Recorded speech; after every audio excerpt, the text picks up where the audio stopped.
Hello everyone, I am रक्षा रघुवंशी और इस lecture में हम भारत के नियंत्रक और महालेखा परीक्षक CAG, controller and auditor general of India के बारे में डिस्कस करेंगे।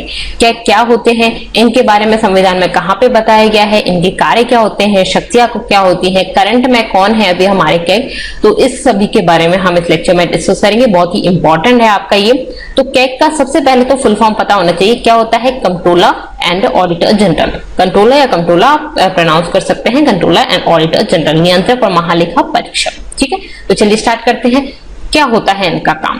तो हमारी जो गवर्नमेंट है, गवर्नमेंट ऑफ इंडिया या राज्यों की गवर्नमेंट या केंद्र शासित प्रदेश की गवर्नमेंट, इनके पास पैसा कहां से आता है? हम टैक्स पे करते हैं, उससे इनके पास पैसा जाता है। ठीक है, तो उस पैसे की प्राप्ति और उसका व्यय, उसको गवर्नमेंट किस किस चीज में खर्च कर रही है, कहां कहां से प्राप्त कर रही है, उन सभी का लेखा जोखा रखने का काम, ऑडिटिंग रखने का काम किसका होता है? कैग का होता है। तो उसके लिए पद बनाया गया जिसको हम क्या बोलते हैं? कैग बोलते हैं। ठीक है, क्लियर है? अब हमारे अभी करंट में कौन है कैग? तो हमारे 13 नंबर के कैग हैं, जो कि कौन है? राजीव महर्षि। ठीक है, ये आपको पता होना चाहिए। 2017 से है 2021 तक। क्लियर है?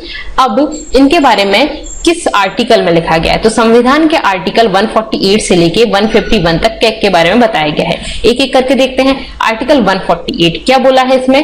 तो सबसे पहला स्टार्ट होता है, तो उसमें क्या लिखा होता है कि ये एक पद होगा। तो कैग के पद का वर्णन किसमें किया गया? आर्टिकल 148 में। ठीक है, उसके बाद 149 में क्या है? इनके कार्य, शक्ति और योग्यताओं का वर्णन किया गया है। किसमें? आर्टिकल 149 में। योग्यताओं का वर्णन किया गया है, कार्य का और शक्ति का। किसमें? 149 में। ये अभी एमपीपीएससी जो 2019 का एमपीपीएससी प्रीलिम्स था, उसमें एक क्वेश्चन पूछा गया था। क्लियर?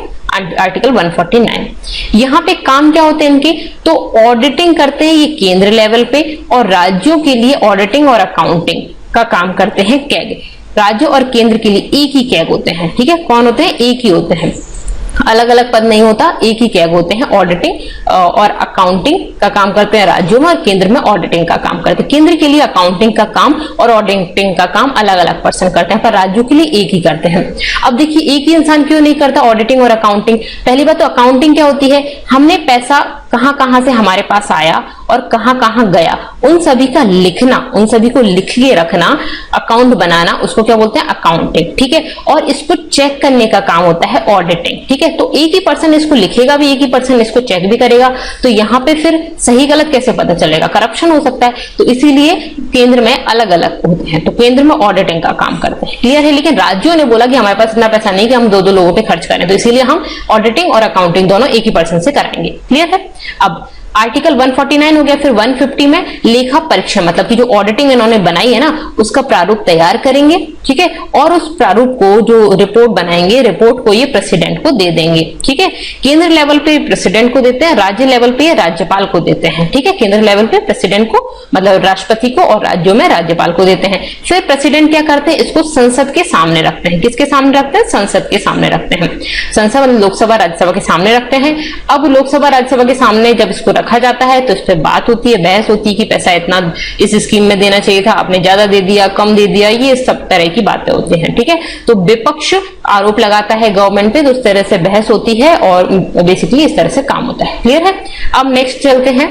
यहाँ पे इनकी नियुक्ति कौन करता है? तो कैग की नियुक्ति राष्ट्रपति करते हैं। फिर इनको शपथ कौन दिलाता है? तो वो भी राष्ट्रपति दिलाते हैं। नियुक्ति की राष्ट्रपति ने, शपथ राष्ट्रपति दिलाएंगे, और ये अपना त्याग पत्र, रिजाइन अगर करना चाहते हैं तो किसको देंगे? तो राष्ट्रपति को देंगे। ठीक है, राष्ट्रपति इनकी नियुक्ति करते हैं, शपथ दिलाते हैं और त्याग पत्र देते हैं। कैग का वो कौन बताता है राष्ट्रपति को कि भाई इस पर्सन को आप कैग नियुक्त कीजिए? तो आपको पता है कि राष्ट्रपति कोई भी काम अपनी मर्जी से तो करते नहीं है, या तो इनको प्राइम मिनिस्टर बनाएंगे या फिर मंत्रिपरिषद बताएगी। तो प्राइम मिनिस्टर इनको नॉमिनेशन करते हैं, कि बताते हैं कि भाई इस पर्सन को आप कैग नियुक्त कर दीजिए, और उस पर्सन को राष्ट्रपति नियुक्त कर देते हैं। क्लियर है? अब इनका टाइम ड्यूरेशन कितना होता है, कार्यकाल कितना होता है? तो कैग का कार्यकाल होता है 6 साल का। ठीक है, याद रखना है आपको, 5 इयर्स का जनरली सबका होता है, तो कैग का 6 साल का होता है, या फिर 65 इयर्स। इनकी ओवर, मतलब की लास्ट एज, मैक्सिमम एज होती है 65 इयर्स की। 65 इयर्स कंप्लीट होने के बाद फिर इनको इनके पद से हटा दिया जाता है। ठीक है, जो भी पहले हो जाए वो। क्या मतलब है इस बात का? जो भी पहले हो जाए, जैसे कि कोई पर्सन 40 साल की एज में कैग के पद पर नियुक्त होता है, तो ये अपना 6 साल का ड्यूरेशन कंप्लीट करेगा, 46 की एज हो जाएगी और इनको इनके पद से हटा दिया जाएगा, कोई दिक्कत नहीं है। लेकिन कोई पर्सन मान लीजिए 62 या 63 की एज में कैग के पद पर नियुक्त होता है। अब इस पर्सन की 65 एज होने तक इनके यहाँ पे देखा जाए तो 2 ही साल कंप्लीट हुए हैं, यहाँ पे देखा जाए तो 3 ही साल कंप्लीट हुए हैं, लेकिन 65 इयर्स कंप्लीट हो गए। भले ही ये 6 साल कंप्लीट नहीं हुए हो तो भी 65 इयर्स की एज कंप्लीट हो गई तो ये इनके पद से हटा दिए जाएंगे। क्लियर है?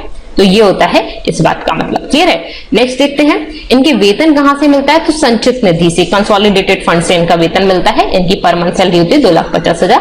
तो ये जो संचित निधि से पैसा मिलता है, जैसे हम देखते हैं सर्वोच्च न्यायालय के न्यायाधीश को, प्राइम मिनिस्टर को, सॉरी हमारे जो प्रेसिडेंट हैं उनको, और जो हमारे वाइस प्रेसिडेंट हैं उनको, इन सभी को जो वेतन मिलता है वो भारतीय कंसोलिडेटेड फंड संचित निधि से मिलता है। क्लियर है? अब देखते हैं यहाँ पे आगे इनके कार्य क्या है और इनकी शक्तियां क्या है।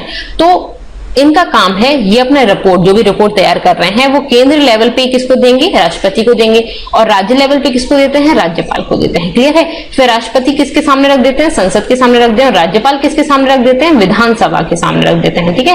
राज्य की जो विधानसभा होती है उसके सामने रख देते हैं। क्लियर है? इनकी योग्यताएं क्या होती है, तो योग्यताएं वरिष्ठ आईएएस अधिकारी, आईएएस लेवल के किसी भी अधिकारी को जो कि वरिष्ठ है उसको कैग के पद पर नियुक्त किया जा सकता है। कौन करेंगे, जिसको भी राष्ट्रपति को सही लगता है उनको कर सकते हैं। बताते कौन है, प्राइम मिनिस्टर बताते हैं। क्लियर है? अब इम्पीचमेंट प्रोसेस क्या होती है इनकी, मतलब इनको इनके पद से किस तरह से हटाया जा सकता है। तो सर्वोच्च न्यायालय के न्यायाधीश के समान होती है इनकी इम्पीचमेंट प्रोसेस, पद से हटाने की प्रक्रिया। इसीलिए सर्वोच्च न्यायालय के न्यायाधीश के समान रैंक के अधिकारी होते हैं, 9th रैंक के। ठीक है? अब सर्वोच्च न्यायालय के न्यायाधीश को इनके पद से किस तरह से हटाया जा सकता है, देखिए कुछ हमारे ऐसे अधिकारी होते हैं हमारे देश में जिनको उनके पद से हटाने के लिए एक प्रोसेस फॉलो करनी पड़ती है। ऐसा नहीं कि जब भी मन किया तो राष्ट्रपति ने बोला कि आप निकल जाओ, इनको इनके पद से हटाया जाता है। क्यों ऐसा किया जाता है, क्योंकि अगर ऐसा नहीं होगा तो जो भी सत्ता में जो गवर्नमेंट है वो उनको प्रेशराइज कर सकती है। उन गवर्नमेंट की जो स्कैम है या गवर्नमेंट जो भी स्कीम में ज्यादा पैसा लगा रही है, तो बहुत ज्यादा पैसा ले रही है, वो सब चीजें अगर जो है वो कोई बताएगा नहीं, मतलब अगर वो बताना चाह रहे हैं तो उनको प्रेशराइज कर सकती है। तो इसीलिए इनके लिए एक प्रोसेस बनाई गई है कि इस प्रोसेस को फॉलो करके ही आप इनको इनके पद से हटा सकते हैं। तो अब जान लेते हैं पहले तो सुप्रीम कोर्ट के जज को हटाने की क्या प्रोसेस होती है, तो आपको इनकी भी समझ आ जाएगी। तो सुप्रीम कोर्ट के जज को हटाने के लिए संसद के किसी भी सदन में, लोकसभा में या राज्यसभा में विधेयक स्टार्ट हो सकता है। तो सबसे पहले हम देख लेते हैं लोकसभा से स्टार्ट हो रहा है। अगर लोकसभा से स्टार्ट हो रहा है तो 100 लोग लिखित में नोटिस देंगे लोकसभा के। ठीक है? क्या नोटिस देंगे कि हमें इन जज को इनके पद से हटाना है। तो नोटिस देंगे, नोटिस देने के बाद वोटिंग कराई जाएगी। कहां पे कराई जाएगी, लोकसभा में ही स्टार्ट होगी। ठीक है? लोकसभा में स्टार्ट हो रही है तो यहाँ पे मेजोरिटी होनी चाहिए, कितना, 2/3 वोट होंगे तो प्रस्ताव आगे बढ़ेगा। आगे बढ़ के कहां जाएगा, राज्यसभा में जाएगा। फिर राज्यसभा में वोटिंग होगी और कितने वोट होने चाहिए, 2/3 स्पेशल मेजोरिटी होनी चाहिए। वोट होंगे, फिर यहाँ पे भी पास हो गया, यहाँ पे भी पास हो गया, फिर राष्ट्रपति के पास जाएगा, राष्ट्रपति इस पे साइन करेंगे तब इनको इनके पद से हटाया जाएगा। ठीक है? ये प्रोसेस राज्यसभा से भी स्टार्ट हो सकती है। राज्यसभा से अगर स्टार्ट होती है तो 50 लोग लिखित में नोटिस देंगे, लोकसभा से 100 लोग, राज्यसभा से 50 लोग। नोटिस देने के बाद फिर राज्यसभा में वोटिंग होगी 2/3, फिर उसके बाद लोकसभा में जाएगा, लोकसभा में वोटिंग हुई 2/3, फिर उसके बाद राष्ट्रपति के पास जाएगा। तो यही होती है सर्वोच्च न्यायालय के न्यायाधीश के लिए और यही होती है कैग के लिए। राष्ट्रपति के लिए अलग होती है, वाइस प्रेसिडेंट के लिए अलग होती है। क्लियर है? सबकी आपको पता होनी चाहिए।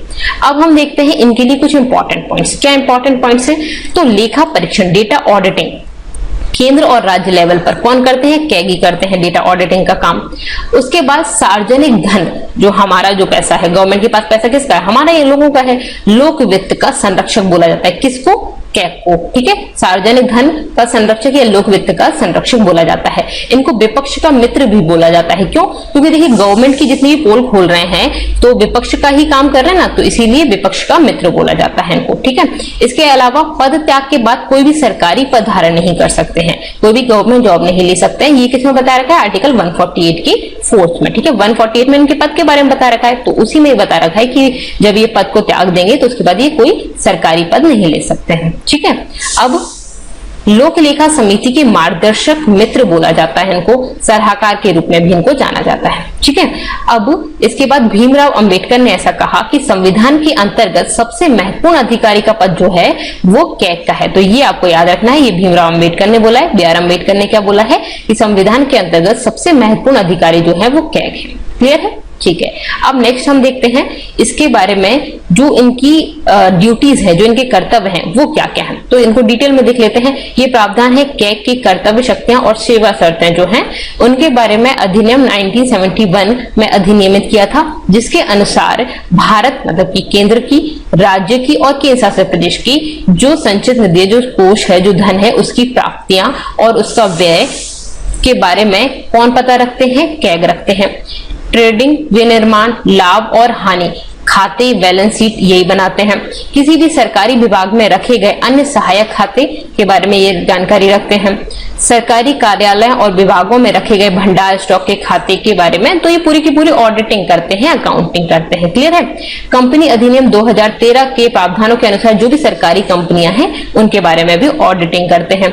ठीक है, संबंधित कानूनों के प्रावधानों के अनुसार संसद द्वारा उस या उसके द्वारा कोई बनाए गए कानून के तहत स्थापित जो निगम है उनके बारे में रखते हैं। विशिष्ट प्रयोजनों के लिए जो निकाय हैं, अधिकारियों को सरकार द्वारा जो अनुदान दिया जाता है, जो ऋण दिया जा रहा है, उसके बारे में भी ये पता रखते हैं। और जो ऑडिट सौंपे गए ऑडिट हैं, जैसे कि पंचायती राज संस्थानों और शहरी जो स्थानीय निकाय हैं कि तकनीकी मार्गदर्शन और सहायता के लिए जो ऑडिट किए जाते हैं, जो सौंपे जाते हैं, उसके बारे में ये पता रखते हैं। क्लियर है? तो ये इनके काम होते हैं। अब देख लेते हैं कुछ नियंत्रक और महालेखा परीक्षक। सबसे पहले आपको याद रखना है बी नरहरि राव। ये कब थे? 1948 से लेकर 1954 तक। ठीक है, तो इनके बारे में आपको रखना है। पहले कैग हैं हमारे, और उसके बाद वाले इतना याद रखने की जरूरत नहीं है। अभी जो 13 नंबर के कैग है वो है राजीव महर्षि, 2017 से लेके 2021 तक। क्लियर है?